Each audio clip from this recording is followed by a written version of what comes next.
Hello, my friends. Hello, and welcome once again to Stately Vaughan Manor, where Roger and I have returned for the Book of the Week. It's time for the Book of the Week, that spellbinding program where Roger and I will just pick up some book that's lying around the manor and talk about it. There was supposed to be a Book of the Week last week, but it didn't ever show up. It mysteriously disappeared. An unexplained phenomena, Roger. Well, I guess it's only proper that this week we're talking about the X-Files. It's the X-Files. The official archives. This is official, Roger. It's the official archives. Cryptids, biological anomalies, and parapsychic phenomena. So the X-Files was a television show that I really liked. I love the X-Files. It's one of my favorite shows. It's up there with Star Trek, the original series, and Twilight Zone. I mean, it was a great show, mostly. I mean, it was full of stuff I really like. You know, aliens and supernatural phenomena and monsters. It was full of stuff like that. Of course, I don't believe in anything supernatural in the real world. I don't believe in aliens. Nothing supernatural, right, Roger? And Roger doesn't either. And he's a 10,000-year-old mummy that was brought back to life through sorcery, so he ought to know. But I love all that stuff in stories. And yeah, X-Files had it all, man. And it had two really compelling characters in Fox Mulder and Dana Scully. And so yeah, it was great. It came out in 1993 to little fanfare. Took a couple years, and then suddenly it was a global phenomena. It was a global show. It was very popular. And like a proper monster, it could not be killed. You know, it kept dying and coming back. It had more endings than the Lord of the Rings, and none of the endings were particularly good. But that's okay. I forgive it. I will forgive the X-Files most things. And there were some things in the X-Files that were like, ugh. But I really liked that show. I did, when the X-Files first came out, the first couple years I missed. I didn't see much of the X-Files the first couple years, but I caught up on the X-Files. I watched it with my friend Justin. My friend Justin, we used to be cowboys together in the Old West. That's Justin there, back when we were gunfighters in the 1880s. But in the 1990s, Justin and we caught up on the X-Files through VHS tapes. We watched the first two seasons, I think, on VHS, 2 or 3. We might have watched more than that. I can't remember. It was a long time ago, the 90s. So we caught up that way. Or I caught up that way. He had already seen all of those episodes. But man, it was great. It was great fun. And this book here is probably the nerdiest book that I own. You really have to be an X-Files nerd to enjoy this. So what this is, it's the X-Files bound together. You know, the X-Files suffered a catastrophe back in 1998 when most of the original X-Files were destroyed. They were destroyed in a fire, Roger. It was very mysterious and suspicious. But some of the X-Files survived. How about that? And they're in this book. They're supposed to be... So this is volume 1, actually. There's supposed to be a second volume. But I checked, because I thought, didn't I order that like 3 years ago? I thought.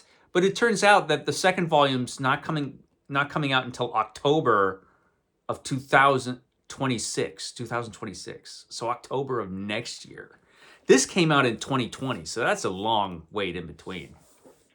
But this is so cool if you're into the X-Files. So,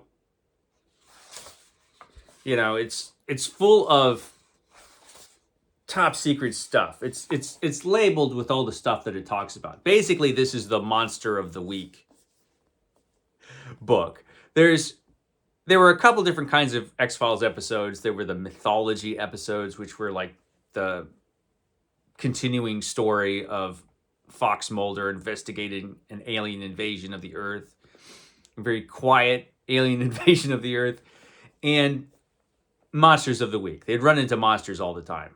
Scully and it was a very traumatizing job they had. Every week they were in horrible danger. But this book basically takes a bunch of the original X-Files of the different monsters of the week, and it gives you these here in this book. Now, it doesn't label these, of course, by episode, so you have to be a super X-Files nerd as you're going through this book to really enjoy it. You know, because it has a bunch of information and stuff from the original episodes that had to do with the certain creatures that they're talking about. In this case, it would be that guy that could, like, slide around in tight places and murder people. And, yeah, Toombs. It was Toombs. It was that guy. And so this book has a bunch of photographs and all kinds of stuff from the original productions and a bunch of other stuff that were thrown in from the different episodes. And like I say, if you don't know which episodes they're talking about, you'd be like, what the hell? Like this one's on the Jersey Devil, and it has the notoriously bad... The Jersey Devil was a terrible episode of the X-Files. And it has the original, you know, drawings. The original terrible drawings from that episode. Basically, the Jersey Devil was just some naked chick who was covered in dirt.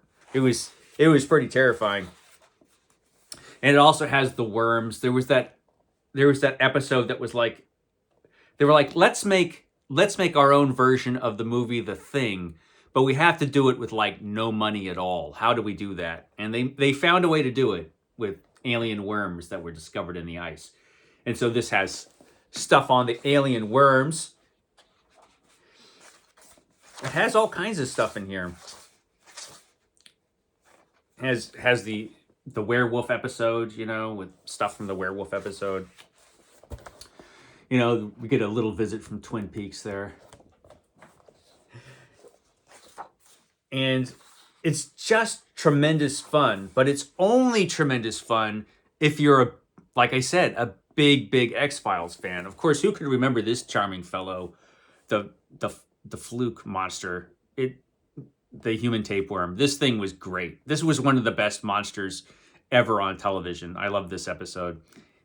And yeah, it has a bunch of it has all of the information on this particular case that Scully and Mulder investigated.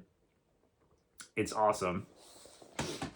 The next volume, volume 2, is going to be aliens. So there's nothing in this volume about aliens. We have to wait to get to the aliens. We have to wait till next year, October of next year. But this one's so full of cool stuff. You know, all the photographs and the documents and the maps that, you know, if you're like me and like just super into the X-Files, you know, which I am, this is great. But it's, like I said, it's like a triumph of nerddom. It's a super nerdy thing. Anybody else who's not into this would just look at this and be like, why? Why do you have this big book of scraps and documents and, you know, pictures of paint on the floor? I mean, why would you have this? Well, I have it because it's wonderful fun. I mean, the X-Files were awesome. Like I said, I loved it. I loved that show. It was a weird thing. It was so weird the way it was done. But I think the first few seasons were just really, really solid. Then between the 5th and 6th season, they did something weird. They made a film while the show was still going on, which was unusual, you know. Usually, if they make a movie of a television show, the show's not on anymore. But it was just in between seasons. And so, you know, I remember going into that movie thinking, you know, how can this be anything else than just a long television episode? And it was basically a long television episode. But that's okay. I didn't mind. It was the X-Files. The last seasons were kind of crap and went off the rails, and Mulder left, and he was pretty much the heart of the show. But then you know, it had a finale which was not the best, although I would argue that the original X-Files finale was better than a lot of other bad finales, like the terrible Lost finale, the last episode of Lost, which was terrible, or the reboot of Battlestar Galactica probably had the worst last episode I've ever seen, with just tremendous lapses of logic. That was a terrible last episode. But the X-Files actually came back in 2016 for like, what, 6 episodes? And it wasn't great, but it wasn't terrible. Again, an inexplicably bad last episode there. Then it came back. Was it 18? 2018? I could be wrong. And the last episode of that wasn't great either. But, you know, it was tolerable, I guess. I could live with it. But I forgive it. I forget all of its bad moments, all of its silliness, all of the inexplicable decisions behind the scenes that they made for the X-Files at certain points. I forgive it all because it was tremendous fun, as this book is. If you're an X-Files fan, only an X-Files fan can find joy, I think, in a thing like this. And yeah, I do. I think it's awesome. It's fun to dig through the original X-Files. Yeah. I'm glad all this stuff survived that fire back in 1998, so I can peruse through it. And maybe someday we'll get that Aliens volume. Maybe someday. Anyway, I'll shut up now. That's my book of the week. I will catch you next time.